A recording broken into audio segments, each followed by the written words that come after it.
الحقيقة وأنا بحضر الحدوتة النهاردة قلبي ما بطلش يدعي لهم، والمشاهد وهي بتتصور قدام عيني دموعي ما بطلتش تنزل، واحترت أبدأ منين ولا بمين؟ هبدأ من قبل يوم 10 من رمضان بشوية بنقيب الصاعقة محمود ثعلب.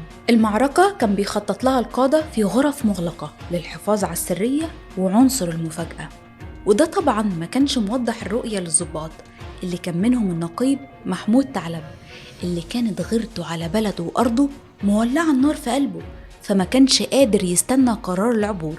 فكان كل يوم بعد الظهر يربط سلاحه وشوية بنادق في كيس بلاستيك ويعبر القناة في الليل ويدخل معسكرات العدو، يفجر شوية دنات ويرجع على معسكره، وتقوم الصبح معسكرات شرق الضفة ترد على الجيش المصري اللي على الضفة الغربية. القيادة المصرية وجهت له اللوم وهددته بالمحاكمة العسكرية، لكن ده موقفوش، وكل يوم يعمل كده، وكل يوم الصبح يحققوا معاه وهم عارفين انه هيعمل ده بالليل.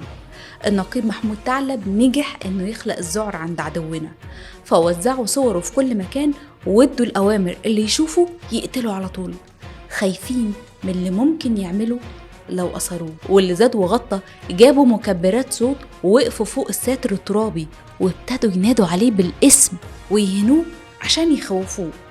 اللي ما يعرفوهوش ان ده رفع الروح المعنوية جدا للجيش المرابط على الضفة. نقيب واحد بس عمل فيكم كده، بس مش أي نقيب، ده كان ثعلب.